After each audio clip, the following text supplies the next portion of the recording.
I was with Juventus, Inter Milan, Real Madrid, Barcelona, Valencia. Everybody wanted Cristiano. Everybody. I called Cristiano, come here. The most important for you, it's your career. It's not money at the moment.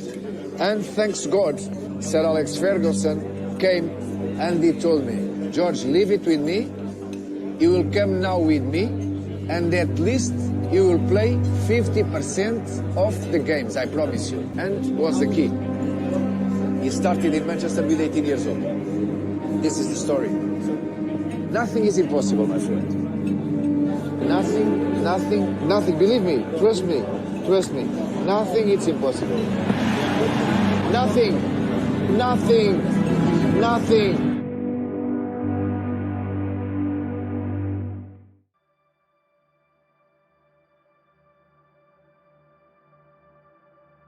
Muhammad Ali, Michael Phelps, Usain Bolt, Roger Federer, Michael Jordan. Even if we're not particularly interested in the sports they pursue, we all know these names. These men are more renowned for their athleticism than their actual sportsmanship. And they stand as some of the greatest athletes in history. Yet many of us wonder, why are they so exceptional? Our excuses often revolve around the notion of innate talent. They were born with it, man. If I had those talents, I could achieve the same things. People like them only come once in a lifetime. But is that really true? Are we suggesting that they are inherently different from others, inherently gifted? Take Muhammad Ali, for instance. What set him apart from the rest? Muhammad Ali, hailed as the greatest boxer of all time. What did he do differently? I hated every minute of training, but I said, don't quit. Suffer now and live the rest of your life as a champion. That was the key to his success. American swimmer Michael Phelps, with his 23 Olympic gold medals, describes his success with these words. For me, nothing is impossible. All you need is the mindset, patience, and time to work hard. Roger Federer, who has won 20 Grand Slam championships in his career, expresses his mindset of being the best with these words. Being ranked 2 or 3 in the world means nothing. You're either a champion or you're nothing. Michael Jordan, hailed as his airness and acknowledged as one of the greatest in basketball history, describes his long-term and unbeatable leadership after reaching this status with the following words. Everyone wants to be like Michael Jordan one day. But every day, I have to be Michael Jordan. Let me tell you about being an athlete. Every damn day, you wake up before the sun rises. Even on days with no classes, even on weekends, you have to be very careful about your diet. Sometimes you eat the food you crave with a guilty conscience, or you don't eat it at all, feeling regret. You might watch a movie you've been dying to see on TV, and when you check the time, you realize it's time to go to bed. Refusing to use alcohol and cigarettes, no matter how tempting they may be, even in the most glamorous settings. Not allowing yourself a single hangover when you meet your girlfriend. And even remembering the pain you'll endure in training sessions while having a great time with her. These are the prices of riding in the latest model cars, dating world-famous beauties, and living in million-dollar homes. Being an athlete is a lifelong journey of struggle. These are all true. These are the characteristics that distinguish athletes from non-athletes. There's another point to consider: the competition among themselves. The competition to be among the best in their respective sports is much more intense, much bloodier. More sweat and tears, more training, more careful nutrition, less entertainment, working to surpass opponents by determining them and working harder. And when you finally succeed, when you find yourself alone at the top, that's when you start competing with yourself. That's the difference that sets these men apart from normal people. Going crazy to win, just like Cristiano, obsessed with winning. His struggle is a bit different from others. He always has a reason to stay motivated. While his fans acknowledge him as the greatest of all time, he must stay fit, be prepared, and prove it. Using every statistic and every claim, he can convince himself that he is the best. He always seeks more and jumps higher for even greater achievements, hitting the ball stronger or running faster than anyone else. Legendary coach Sir Alex Ferguson says about Ronaldo, "For me, it's very easy to say I brought Ronaldo to where he is today. You've probably heard many coaches say, this player got here because of me. But Ronaldo definitely did it on his own. We all have dreams. Sometimes we dream and our dreams come true. Waking up with the happiness of seeing the dream, seeing our dreams come true in that dream, makes us very happy. Now imagine achieving that in real life. Now think about not being satisfied even after achieving it. Always wanting something more, striving for better. Working hard to never experience the deep disappointment of losing again and ensuring it never happens again.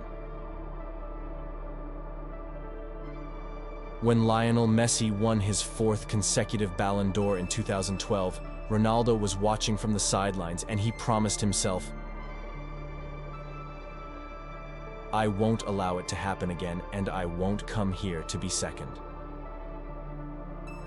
While watching his brilliant career, sometimes we even get tired of seeing him win. For Ronaldo and those like him, there is always an opportunity. If you're thinking about which excuse to use after losing before even starting the race, then you've already lost the race. Now, what can we say about these people? Are they just talented, or are they individuals who have paid great sacrifices to have all this? Is it just talent, or is it a focused animal determined to reach its goal? When I was 7 years old, I had a very strong memory. It's very clear to me. I can still imagine a moment that made me happy. I had just started playing real football. Before that, I used to play with my friends in the streets of Madeira. We would have to stop when a car passed by on the real streets. I was extremely happy doing that. I used to do it every day, but my dad was the equipment manager for Andorrinha. And he encouraged me to play for the youth team there. I knew he would be proud. On the first day, I went and there were a lot of rules I didn't understand, but I loved it. I became addicted to the feeling of winning there. My dad would watch me from the sidelines while I played, and he enjoyed it too. My mom and sisters were not interested in football at all. Every evening at dinner, my dad would try to convince them to come watch me play. He was like my manager. I remember him saying this when he came home. Cristiano scored a goal. My mom and sister said, "Oh, great," but they didn't get excited. Then my dad came and said, "Cristiano scored 2 goals." They still didn't get excited. Wow, that's really good. I kept scoring goals over and over again. Then one night, my dad said, "Cristiano scored 3 goals. He's an incredible man. You really need to see him on the field." But every time I checked the spectators before a match, my dad was always alone.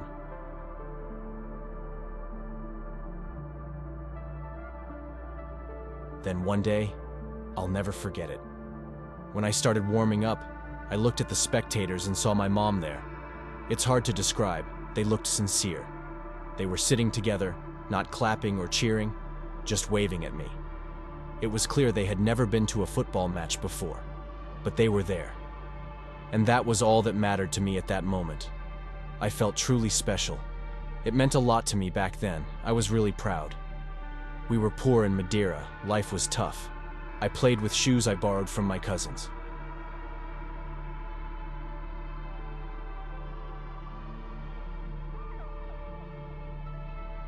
You're a kid.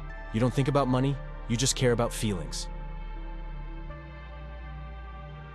The feeling that day was very powerful. I felt loved. Now I see these memories as nostalgia because that period of my life was very short. Football gave me everything but also took me far away from home when I wasn't ready. When I was 11, I moved to the Sporting Lisbon Football Academy. And it was the toughest time of my life. Writing about these times feels like a kind of madness. My son, Cristiano Jr., is 7 years old. And I think about how I would feel if I sent him to Paris or London in 4 years. It's impossible. I'm sure it was impossible for my family too, but I had to chase my dreams, so they let me go. I cried almost every day. I was in Portugal, but it felt like a different country. A completely different culture, a different life. I didn't know anyone. And I felt lonely because of economic reasons. My family could visit me every 4 months, and I really missed them. It was very painful for me.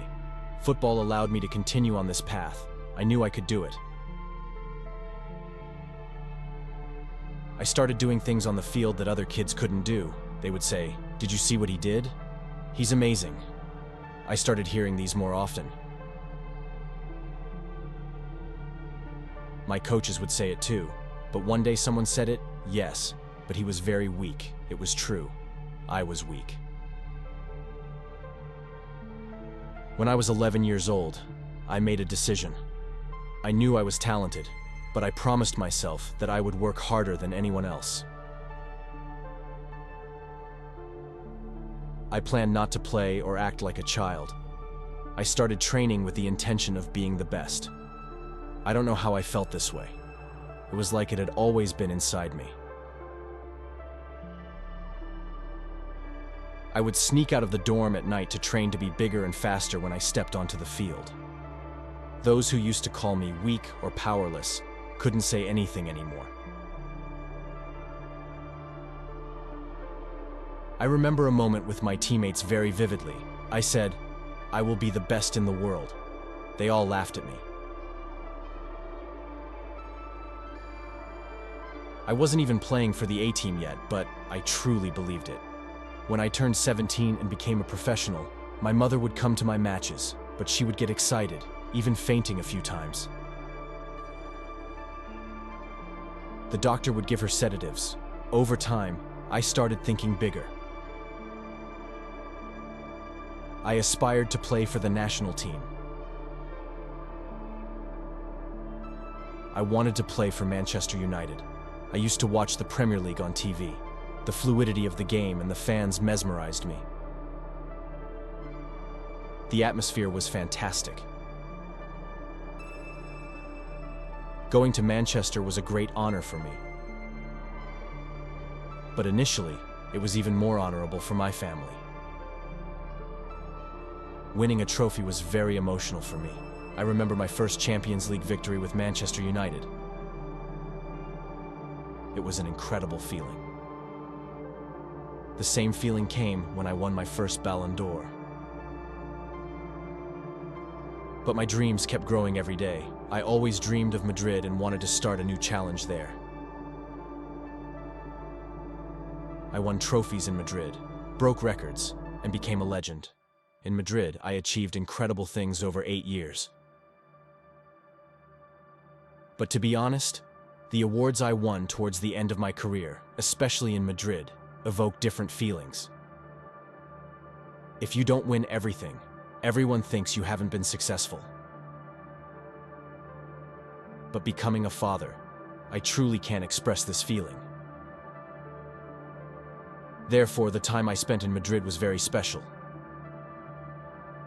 Yes, I was a footballer, but I also became a father. I have a memory with my son that I will always cherish. When we won the Champions League in Cardiff, it was historic.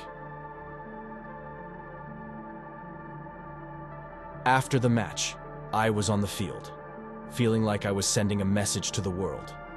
My son came to me for the celebration, and time seemed to stand still for a moment. They were playing with Marcelo's son, and we took a lap around the field with the trophy. Before becoming a father, it was a feeling I could never understand. There are many emotions in the world that I can't explain with words, and I can only compare this when I saw my family in Madeira with the moment I returned to Bernabeu. During the celebration, Cristiano Jr. and Marcelo's son were playing football on the field. It was different from my childhood, but after winning 400 matches in Madrid, I felt that my son and I were the same. Winning became a necessity for me. I was born for it, but everything changed after the victories. I wrote a message on my shoes, and the last thing I read before the final reminder was this: a final motivation, a child's dream. I hope you've achieved that because ultimately I'm just like you. I want to break more records in Madrid. Winning as many trophies as possible is in my nature. But the most important thing for me in Madrid is that when I turn 95, I will tell my grandson that I walked on the field as a champion with my son. At 34, this man with enough motivation aims to change their destinies by bringing his winning determination and culture to a club that has lost 5 finals in the last 22 years. I hope we can do it again.